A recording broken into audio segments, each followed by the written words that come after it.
Bom dia, uma ótima manhã para você que nos acompanha pela TV Canção Nova. Que alegria chegar até você, até a sua casa, nessa sexta-feira, primeira sexta-feira do mês, dedicada ao Sagrado Coração de Jesus. Nós podemos acompanhar o Santo Padre, o Papa Francisco, em Bangladesh, visitando aquele povo no encontro ecumênico, que o nosso coração também possa crescer e dilatar na comunhão e na unidade com todos os povos, como faz o Santo Padre, o Papa Francisco. Rezemos por ele, por essa visita e por aquele povo que precisa muito das nossas orações. Agradecer também ao Senhor por tudo que vivemos nessa semana, né? Chegando o final de semana. Mas eu quero perguntar a você, você é uma pessoa que julga com facilidade as pessoas e os fatos? Pois é, mas isso é um grande perigo. É o que vamos conversar hoje aqui no Manhã Viva. E já quero perguntar a você e pedir para você aí na rede social, tanto no nosso Instagram, @manhãviva, como no nosso Facebook, coloca ali se você é uma pessoa que julga as pessoas, se você já julgou e depois você voltou atrás e falou, poxa, não é nada disso que eu imaginava. E para falarmos sobre isso, hoje recebemos com alegria o Padre Marcelo Silva. Bem-vindo, Padre, da Igreja da Boa Viagem aqui em Belo Horizonte. Bem-vindo. Obrigado, Rose. Bom dia, Manhã Viva a todos que nos acompanham através aqui da TV Canção Nova. Bem-vindo, psicólogo também, Alan, que veio aqui conversar conosco, Alan Guimarães Silva, né? Júnior, que veio falar para nós sobre a que psicologia diz sobre o julgamento, né, Alan? Bem-vindo aqui no Manhã Viva. Bom dia, Rose. É um prazer estar aqui com vocês. Cumprimento todos os telespectadores também da Canção Nova. E eu vou chegar aqui pertinho do artesanato hoje, perto da Renata, Dedan Atelier. Bem-vinda. Bom dia, Rose. Bem-vinda. Ela vai ensinar pra gente um mosaico, gente. Mas rapidinho, Renata, qual que é a técnica que você vai usar aqui? Bom, hoje a gente vai mostrar que a gente pode fazer um mosaico sem cortar muito as pastilhas, né? Das outras vezes que eu vim, a gente sempre cortava muita coisa e hoje a gente vai fazer uma peça com sobreposição. Uma peça surpresa, né, Rose? É surpresa. No final você vai ver que peça que vai sair daí. E eu vou chegando aqui já para a nossa sala de entrevista, para conversar com meus convidados. A palavra de Deus diz em Mateus, né? Não julgueis para que não sejais julgados, porque com o juízo com que julgastes, sereis julgados, e com a medida com que tiveres medido, vos hão de medir a vós. Isso é muito sério, né, Padre? Com certeza. Você foi no coração de um texto que referenda o tema, com certeza. É onde a palavra de Deus propõe ao cristão que esse lugar não é dele, né? Ou seja, é o lugar de juiz, não é da criatura, é do Criador. E mesmo sendo do Criador, não é o tema que mais se repete enquanto ação de Deus. Mas ao contrário, por exemplo, numa visão de leitura ou de diálogo com esse tema do julgamento ou da ação de juiz de Deus, nós encontramos muito mais o Deus compassivo, misericordioso, o Deus justo, a justiça, tudo isso. Mas o tema do julgamento, de julgar em Deus, não é o que mais sobrepõe. Se nem para Deus ele se sobrepõe a tantos outros temas da ética cristã, muito mais deveríamos nós pensar sobre isso. E por que nós caímos no julgamento, né? Muitas vezes precipitado? Também lanço para vocês dois, também o Alan pode também partilhar conosco, Alan. A impressão que nós temos é que o ser humano ele não se conforma com a sua fragilidade, com a insegurança com que vive, ainda mais nos tempos atuais, que reina tanta notícia que chega aos nossos ouvidos, parece que a nossa casa está invadida pelo que acontece de ruim, quando na verdade também tem tanta coisa boa, né? E parece que cada pessoa quer se autoafirmar diante da outra, como se ela precisasse, com isso, mostrar que é mais forte, que é mais capaz. E isso nos impede, muitas vezes, de colher o que o outro tem de bom também para nos oferecer. Nós pensamos que aquilo que a gente vê, aquilo que a gente percebe é o real, mas, na verdade, a gente faz sempre uma leitura da realidade contaminada pelas nossas experiências, pela nossa história, pelos nossos traumas. E é como se nós usássemos um óculos, né? E ele vê o real de uma forma distorcida. Então, eu posso ver uma pessoa com a cara muito feia olhando para mim e achar que ela não gostou de mim, quando, na verdade, ela está com dor de dente, eu não sei. Eu quero ter segurança. Não amanheceu, então, não dormiu muito bem à noite, né? Eu quero ter segurança, então eu já penso que é alguma coisa em relação a mim e me antecipo, né? E isso atrapalha muitas relações humanas, que é justo aquilo que nos torna mais fortes. Termos bons laços de relacionamento com as pessoas. E qual o perigo de nós cairmos nesses julgamentos? Ele é limitador, né? O que tornaria eu gosto de entender assim, que o ser humano foi feito para se relacionar, para ser social. A gente aprende isso nos bancos escolares desde cedo, né? O homem é um ser social. Mas eu vejo que até cresce a inabilidade para criar relacionamentos. Mesmo com as redes sociais aí bombando toda hora, mas as pessoas se sentem muito só. Deveríamos trabalhar e educar nossas crianças a saberem estabelecer diálogo, saber escutar e acolher o outro como uma riqueza para si e não uma ameaça. A sua pergunta é muito interessante também, sim. Eu penso que um dos perigos é da gente estar errado, por exemplo. Um dos perigos é a gente sentenciar alguém com o nosso julgamento e aquele ali poder prejudicar demais o outro. Eu costumo dizer em alguns momentos oportunos da palavra de Deus, na homilia, na celebração, para provocar muito mais uma nova visão. Eu brinco assim, por que a gente tende sempre em situações que a gente está lidando com o outro, ir pela via do julgamento, da condenação, da crítica destrutiva, enquanto certezas? E por que a gente não tem tanta certeza quando é no campo da misericórdia, do amor, da compaixão, da bondade, né? Então, o exercício cristão é muito mais nesse campo, né? As virtudes ligadas às obras de misericórdia, por exemplo, a ação do cristão para a edificação do reino. E aí eu gosto sempre de dizer, se em alguma situação você se depara com uma dúvida entre uma aplicabilidade legal dentro da doutrina cristã e uma ação de misericórdia e compaixão, escolha sempre a misericórdia e a compaixão, porque se na outra você errar, você poderá ter causado uma destruição espiritual, humana, social na vida daquela pessoa, aplicando alguns princípios da lei, do julgamento, da doutrina, do que quer que seja. E no campo da misericórdia e da compaixão, não, porque Deus nos convida muito mais por aí, né? E nós falando, né, Padre, sobre essa questão da misericórdia. E a gente viveu no ano passado o ano da misericórdia. Sim. Né? Foi um momento que nós aprendemos com o Santo Padre, o Papa, né? Ele escreveu a encíclica também. E nós também podemos beber desse ano da misericórdia, o quanto é necessário os nossos julgamentos serem pautados por isso, né? Eu até costumo dizer assim, o julgamento, esse lugar de juiz, né? Porque quem julga é juiz. Então, o julgamento tem algo do sujeito aí, aquele que analisa os fatos, a situação e emite um julgamento, né? Que isso não é da criatura. Você tem uma atribuição que nós aprendemos, você mesmo iniciou o programa com a citação bíblica, né? Que nos faz pensar assim, esse lugar não é da criatura, ele é do Criador. Esse lugar não é do cristão, ele é de Deus. E você falava da dificuldade, né? Que às vezes a gente tem, que isso denota que é a dificuldade do ser humano lidar com a finitude, com a fragilidade, com a limitação humana.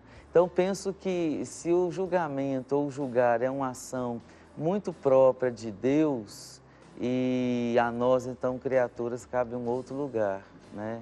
Eu acho que é diferente você buscar na nossa espiritualidade cristã discernimento e sabedoria para analisar os fatos e tomar decisões. Da atitude de julgamento. O julgamento tende sempre à condenação. Em geral, no senso comum, nas relações entre nós, julgamento sempre aponta assim, tá vendo? Eu estava certo, por isso...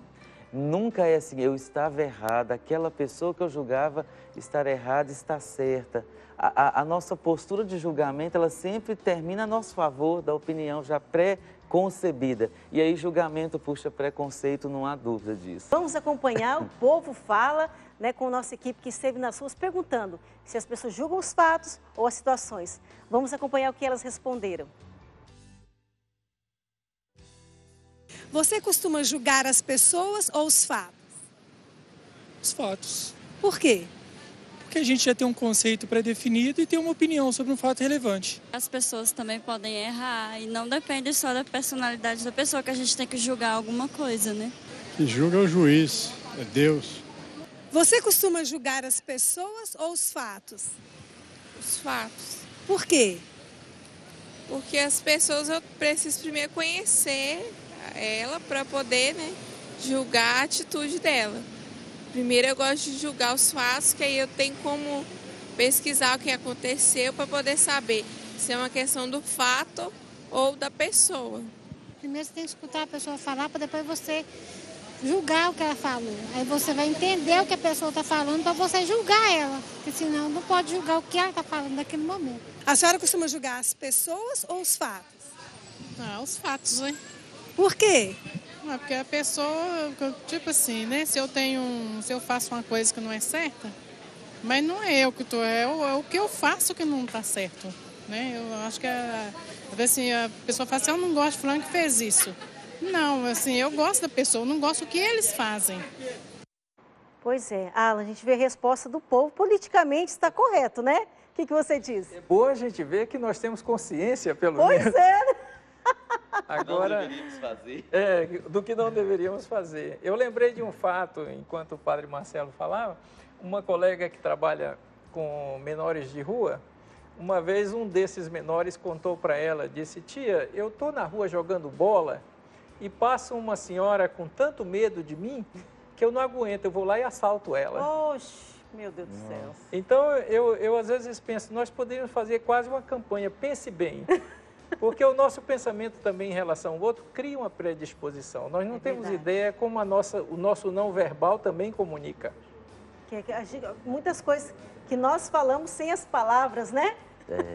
Com o nosso olhar, com a nossa atitude, com a nossa postura. Sim. Não é, padre? É interessante que os entrevistados, eles tendem a responder o que deveria ser, né? Mas na prática, ao redor nosso, a gente mistura muito. Quando nós acabamos entrando numa postura de julgamento, em que fato e pessoa se mistura.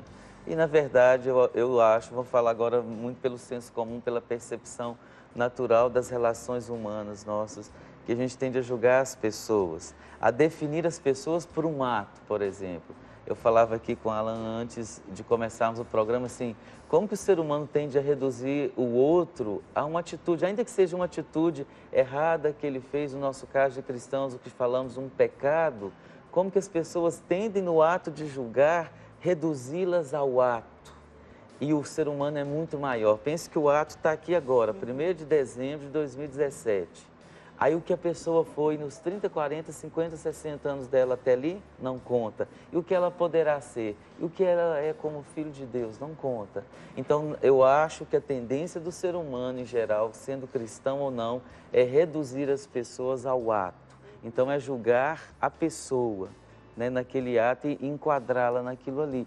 E é por isso que julgamento puxa sempre condenação, né, na linguagem, nas palavras, nos laços nossos.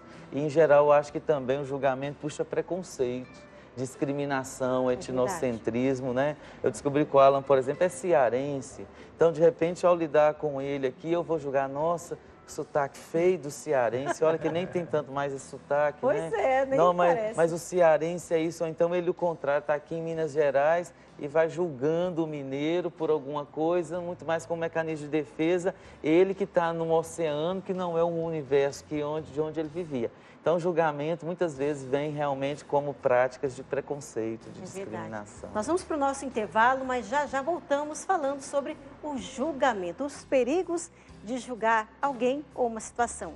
Até já, espero você. Mãe é Viva de volta e hoje estamos falando sobre os perigos do julgamento.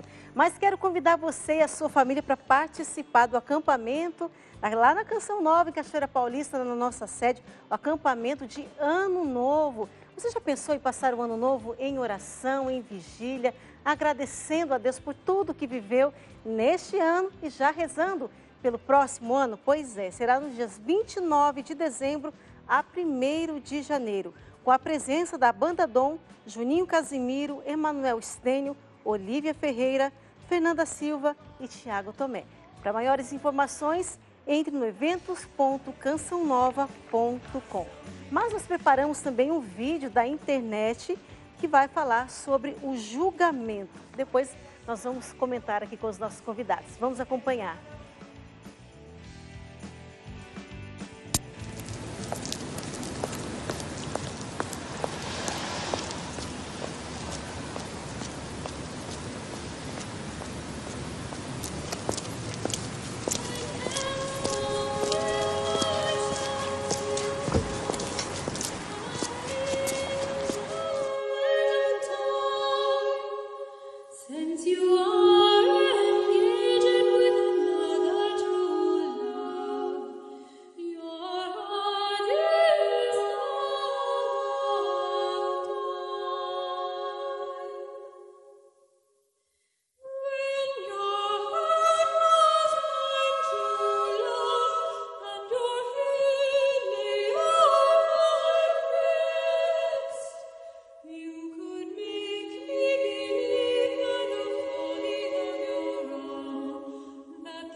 Morgen.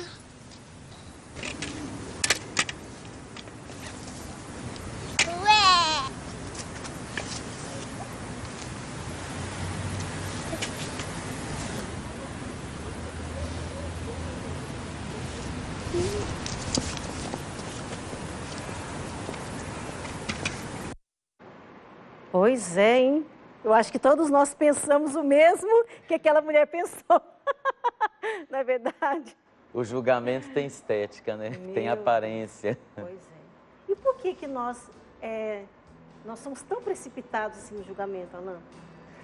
A gente vive uma cultura onde a ansiedade tem crescido, né? No consultório a gente recebe frequentemente crises de pânico, o medo crescente. Acredito que um pouco do contexto geral, tanto econômico que se vive, né, as dificuldades que se tem encontrado para a segurança da própria manutenção, mas também a propaganda que a mídia faz, a ênfase naquilo que é negativo, porque é justo o que chama atenção ao nosso cérebro, né? Nós temos geneticamente preparados para fugir do perigo. Então, talvez por isso, provavelmente, a mídia dá ênfase sempre ao que é perigoso, ao que é ameaçador, quando deveria fazer um pouco de higiene mental para todos nós e colocar tanta coisa boa que é feita, né? A gente vê o voluntariado crescer hoje em dia no mundo, trabalhos muito bonitos sendo feitos, e isso não é divulgado. Então, isso gera uma ansiedade grande e nos faz assim, não podemos nem culpar quem olha uma cena dessa e já imagina o pior para o lado errado. Mas está criando em nós uma solidão muito grande, porque como eu me protejo, eu me afasto, isso vai me isolando. E o que me tornaria mais seguro são exatamente os vínculos, as relações, a capacidade de interagir com os outros. É verdade. E se fosse eu, gente, não tem nem como julgar essa mulher, porque eu tenho certeza, se fosse eu, também iria pensar a mesma coisa, né? Porque realmente aquilo que você falou, né? A influência externa, como é muito forte para a gente, né? A gente acaba adquirindo tão forte essas influências. Mas espera aí, e eu realmente, o que eu penso sobre isso? Né? Às vezes acaba a gente não sendo nem fiel às nossas convicções, né? Porque a gente acreditou, deu mais valor para aquilo que nós ouvimos, né, padre? Por que isso acontece com a gente, padre? Interessante, no início o Alain falou de que o julgamento tem um pouco a ver, acho que foi algo assim, com as lentes, né? Nós nascemos, crescemos, somos educados num meio cultural, religioso, social, e isso poderia ser traduzido com a ideia de um óculos. Então a gente recebe um óculos. A imagem. E esse óculos é o jeito de ver a vida e o mundo. E ali nesse óculos nós vamos ter então, por exemplo, o julgamento cultural, o julgamento social, o julgamento geográfico, o julgamento religioso. Vamos pensar o tema do julgamento em pequenos ou grandes, aliás, eixos, né? Porque a prática do julgamento não é uma coisa só relacional no sentido assim, da convivência, a Rose falou algo, está assim, eu já vou julgar. Não, vamos pensar do ponto de vista macro, assim, os grandes eixos do julgamento. Um deles eu acho que é a questão social das pessoas. Outro julgamento, a relação das pessoas até com o campo geográfico, cultural, né? Nordestino, 3 pontinhos, sulista, 3 pontinhos, sudestino, 3 pontinhos. Julgamento segundo a geografia das relações. A questão religiosa também, né? Como que a gente julga as pessoas pelo aspecto religioso delas e por aí vai. Então, acho que tudo isso tem a ver com uma lente que cada um vai construindo na cultura, na estruturação nossa, e a partir daí a gente tende a ler os fatos e as pessoas e emitir, sempre ao parecer já pré-estabelecido. Por isso é julgamento. Didaticamente, Rose, eu uso inclusive essa imagem aqui, eu ando sempre com ela também, porque ela ajuda... Ela ajuda a compreender que se nós temos consciência que nós usamos uma lente quando olhamos a realidade, no caso aqui o nosso limão amarelo eu estou vendo verde e garanto para todo mundo que ele é verde, né? Se eu desse oportunidade a mais alguém de fazer essa avaliação, me diria talvez uma outra informação. E eu ficaria mais próximo do que é o real. Então a gente, às vezes, por segurança, a gente quer que o que eu penso, o que eu vejo, é a verdade suficiente, absoluta. a verdade absoluta, quando na verdade eu sou contaminado por toda a bagagem que eu trago já da infância, da minha formação, da minha cultura, como dizia o padre Marcelo, né? O nordestino, o sulista, ele tem pontos de vista diferentes, ele foca coisas diferentes. Então seria uma grande riqueza nós participarmos uns da riqueza do outro, né? Um convite a nos aproximarmos. A gente fazer comunhão, né? Seria diferente. Outro aspecto muito importante que o Alan falou, o julgamento como um mecanismo de defesa da nossa autoproteção. Eu acho que aqui a gente poderia encerrar o programa, teria chave de ouro. Ou seja, o julgamento tem muito a ver com essa defesa. E a nossa sociedade, hoje, ela vive uma cultura da ameaça crescente, né? É a cultura da intolerância, da violência em vários segmentos e sentidos e direções da sociedade. Nosso momento mundial, cultural brasileiro não é da promoção da segurança, da estabilidade, né? Das clarezas das realidades. É o contrário, é a confusão, é a crise, é o caos. Então, cuidado, porque provavelmente a cultura do julgamento cresce. Nós vamos continuar aprofundando mais sobre isso, viu, padre? Mas vamos ver outro vídeo da internet que fala sobre o julgamento. Vamos acompanhar. So I'm at the airport and they've got this deal for 5 donuts for $5. And I set my stuff down and I pick up the paper and I start reading the paper and this guy sits down across from me. A little while later, I hear this rustling on the table and I'm like, I look over and the guy has got his hand in the bag of donuts. Okay, that's a bit weird, but it doesn't really matter. The guy looks like he's homeless. He probably needs it more than I do. And I've still got 4 donuts anyways, and I'm not going to eat all 4 donuts, so what do I care? So I reach in the bag and I grab a donut and I start eating it. And I go back to reading the paper.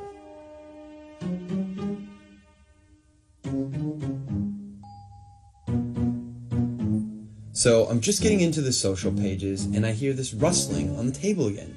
And I look over and the guy's got his hand in the bag of donuts again. He takes a bite and I'm like, what the crap? And now I'm getting a bit angry, but the precedent has been set and so I don't feel like I can say anything. But I reach into the bag a bit more aggressively, I take a bite, and I just shake my head like, whatever. So a few minutes have gone by and there's this call on the loudspeaker for the next departure and the guy gets up and he starts gathering up all his stuff and he gets to the end of the table and he stops and I see him out of the corner of my eye and he reaches into the bag and he pulls out the last donut and I'm like, seriously? And he looks at me, he breaks it in 2 and he hands it to me. I reach out and I take this half and I'm in total disbelief and he kind of nods at me and he walks off.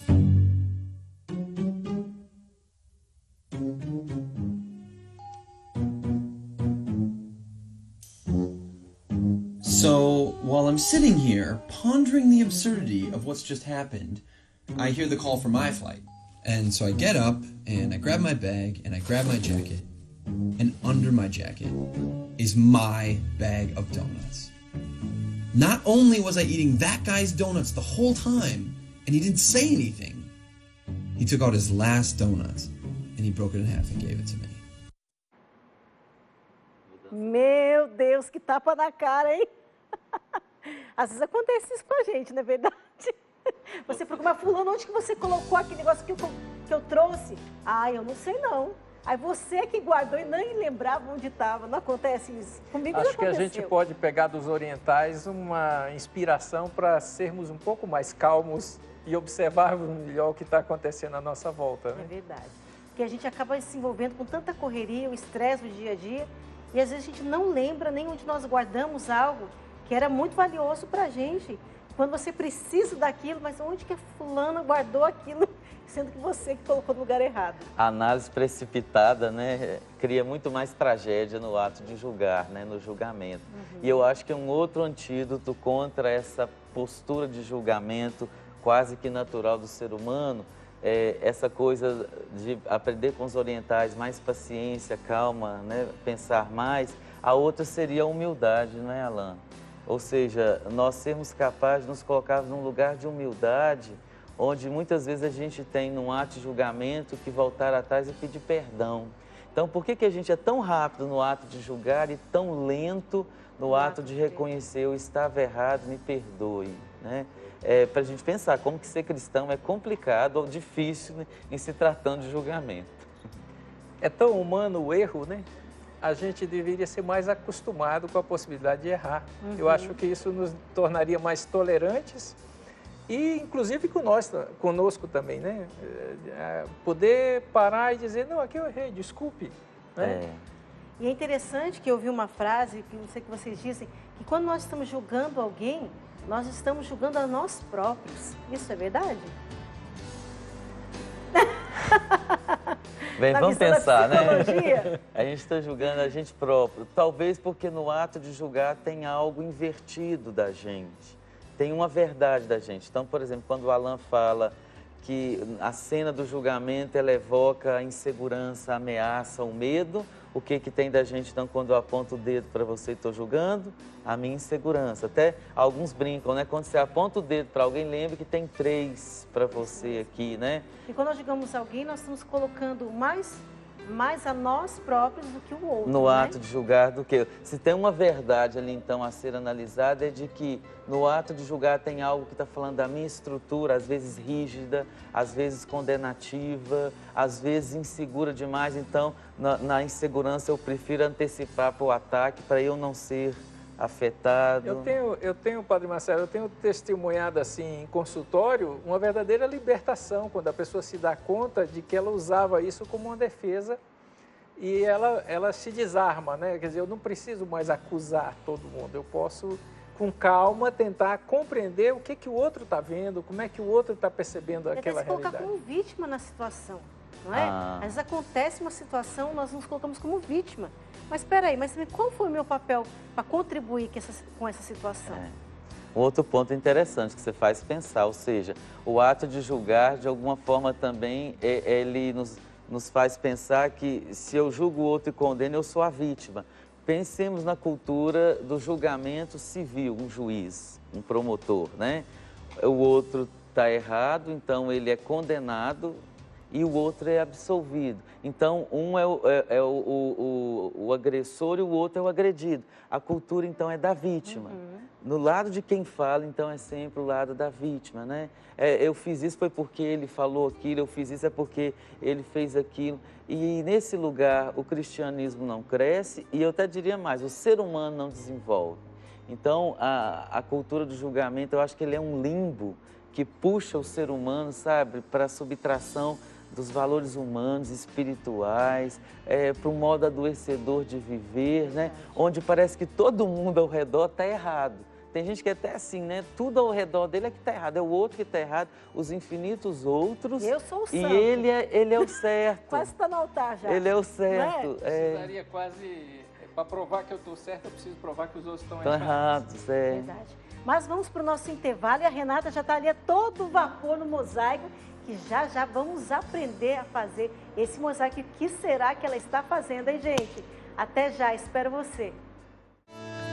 Manhã Viva de volta e a Canção Nova está com uma edição especial de Panetone Chocotone.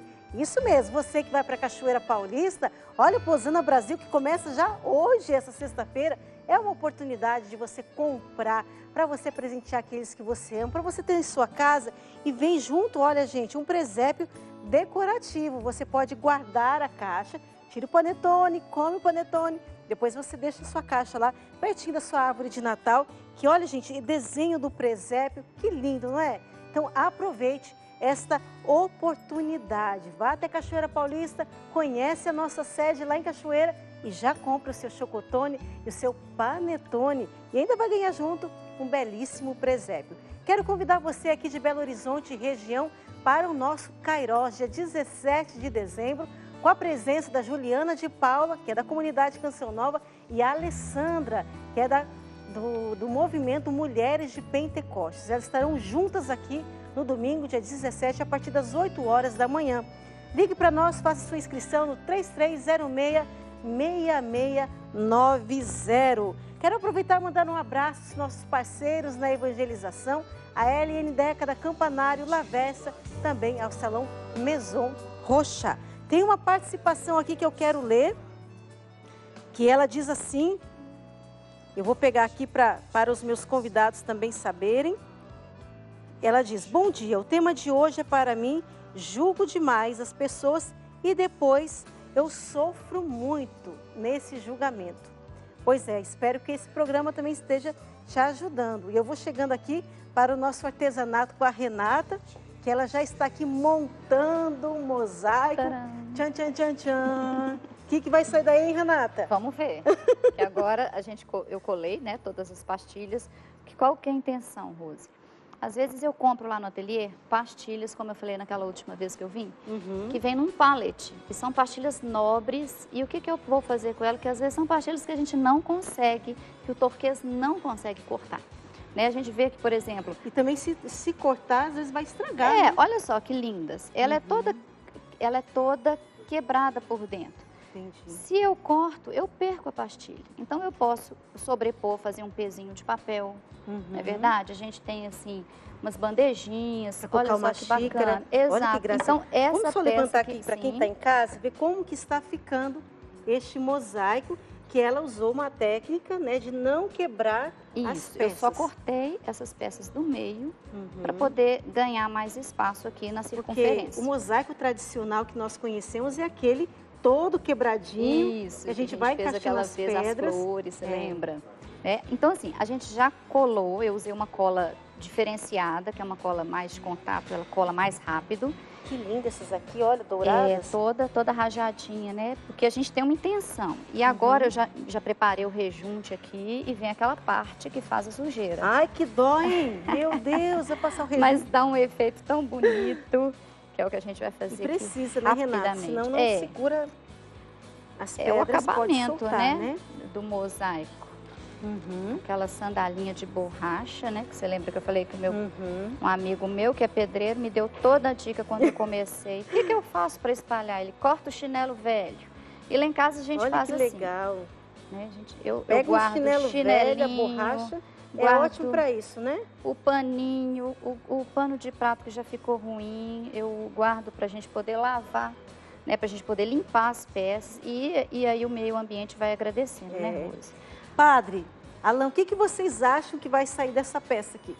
Vocês imaginam que peça que é essa? Vamos ver se vocês vão julgar pela aparência. Uma obra de arte, com certeza, muito bonita. Mas vocês não imaginam que seja? Não. Algo ligado ao Natal ou à espiritualidade cristã. E né, em círculo também, eu fiz no início do ano, foi uma peça que emplacou lá no ateliê, que é um descanso de panela. Só que ao invés de você guardar o descanso de panela, você pendura depois, chique, né? Olha aqui, gente. Vou até pegar um aqui na mão, né? Poder enfeitar uma parede. Olha só, você põe lá na sua mesa, né, para servir, né, quando as pessoas vão na sua casa o almoço. Acabou, né? Limpou, só passa um paninho úmido, né, Renata? E olha, gente, depois tem um negocinho aqui atrás, um pegador, que você pode pendurar, ó. Pendura lá na parede da sua cozinha. Que chique, né? Aí você vai lá, você vira a mesa novamente, pega lá o pegador, põe na mesa. Vira um quadro, hein, Renata? Aquela tábua ali atrás, multiuso. Ela é minha. Fica na parede da minha cozinha e quando eu recebo amigos, eu coloco frios nela. Olha, é só que passar bacana. um paninho, depois passa uma buchinha com cuidado. Isso que é praticidade, né, Renata? Isso. E aí depois você está passando o rejunte. Essa é a parte mais bagunceira. Esse rejunte, ele é sempre dessa cor? Não, eu gosto de variar. Tá vendo essa peça na frente? Eu já coloquei um rejunte preto. Ah, entendi. O bege, ele é coringa, assim, ele combina com tudo. Esse é um bege mais ocre, né? É isso, mais escurinho, aí não tem né? jeito. Tem aquele mais branco, né? Tem e tem o o mais escuro. E a gente também muda a cor do rejunte com pigmento, né? Dá para mudar, né? Dá. Agora, pintar o rejunte depois é que não dá, senão vai estragar, né? Estraga a pastilha, né? Fica feio. Olha, aqui não tem jeito, é com a mão mesmo. A parte mais... E é bom, né, Renata, que você falava no outro programa, que às vezes você vai quebrar, né? Pode espirrar em alguém em casa, você que tem criança pequena. A gente pensa que o mosaico é só fazer os desenhos, né? Na verdade, a técnica mosiva, que tem mais de 3.000 anos antes de Cristo, hein, gente? É muito tempo. É bem antigo. A gente pode fazer 1001 coisas com ela. A gente não precisa só quebrar. Então, imagina, eu arremato tanta pastilha bonita e vou deixar isso guardado para quê? A gente consegue fazer umas peças assim bem... Sim. Interessante que o mosaico nos oferece uma metáfora dentro do tema do nosso programa, porque o tecido social também pode ser a composição de um belo mosaico, onde cada pecinha somos um de nós que temos o nosso lugar. É verdade. E o julgamento pode nos afastar e desmanchar essa composição. Quebrar, né? Essa composição. E que nós precisamos uns dos outros, né? Cada um tem o seu lugar. Cada peça é importante, porque... E enquanto metáfora, podemos até dizer, o julgamento é você abrir mão desse mosaico do todo e fixar numa pedrinha, né? Num ponto e reduzir ali a pessoa. Eu posso falar uma experiência em relação ao mosaico?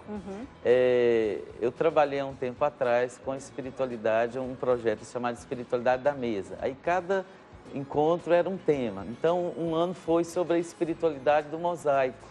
E aí vou eu para uma oficina de mosaico, conhecer esse universo, conhecer a construção disso tudo.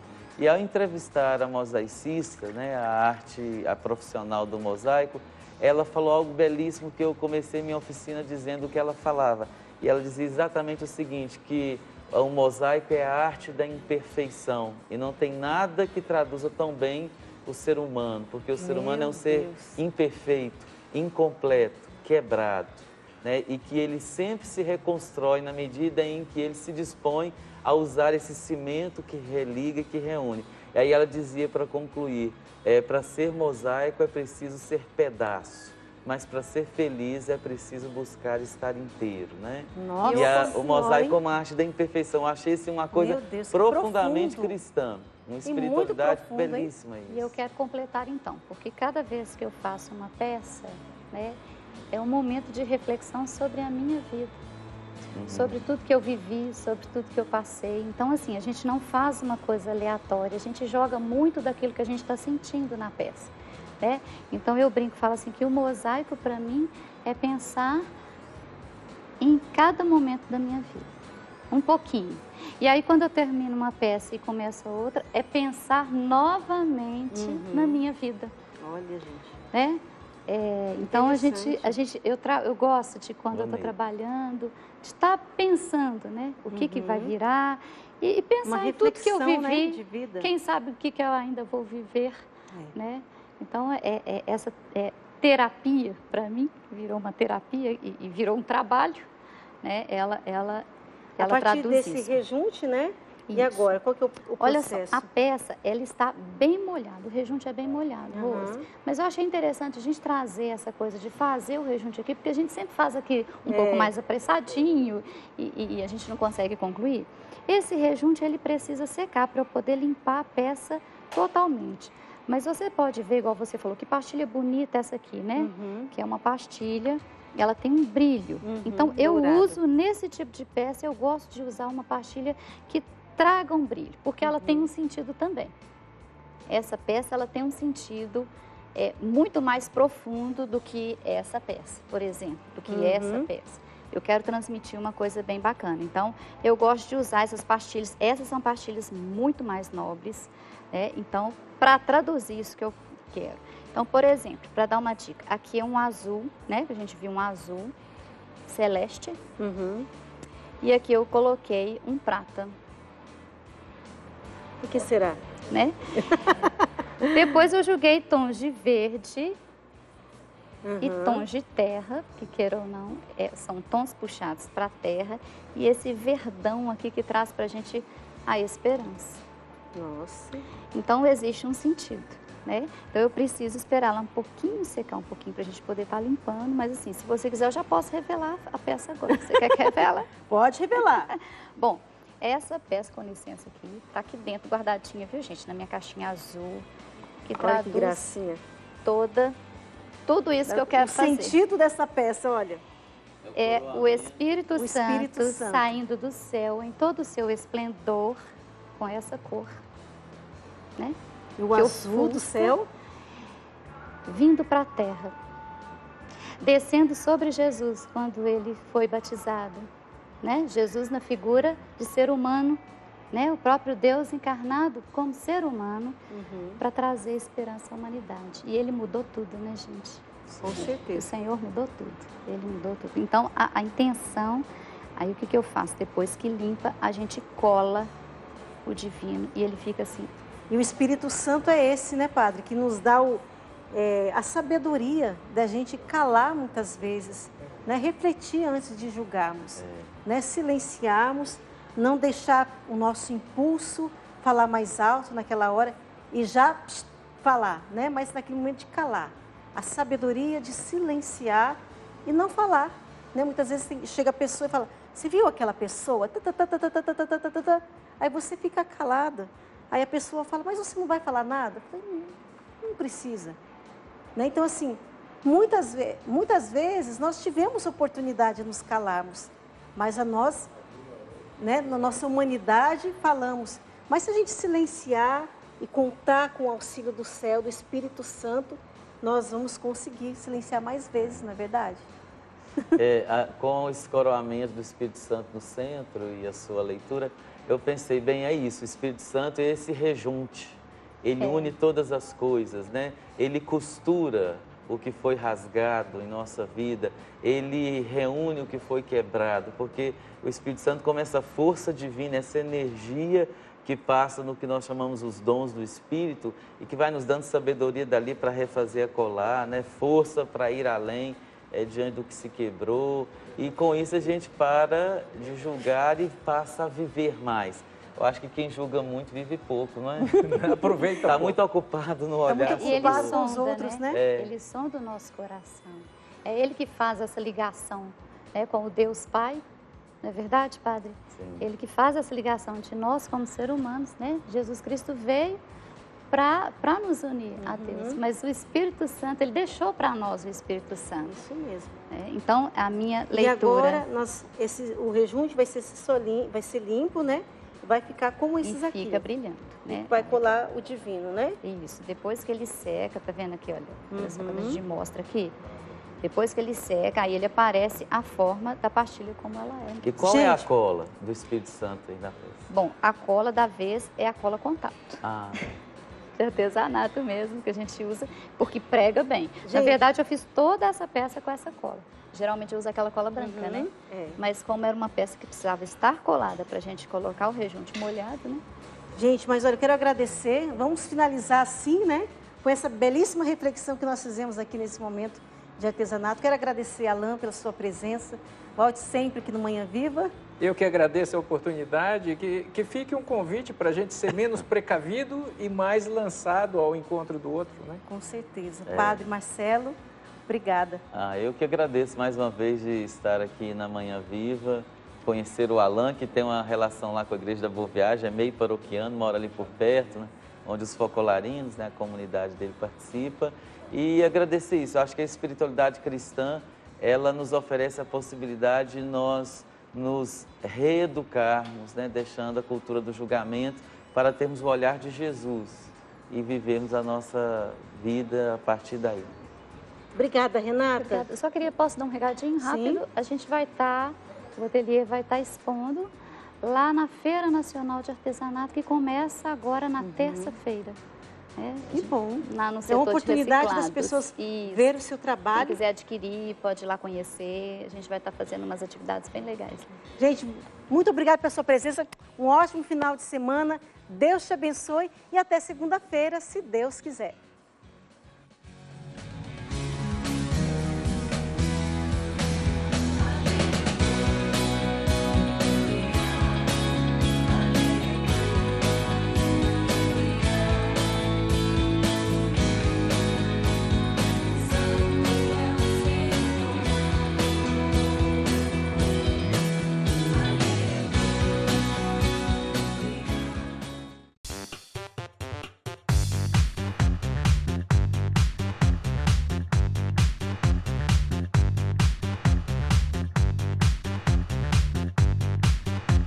CançãoNovaPlay.com. Assine já!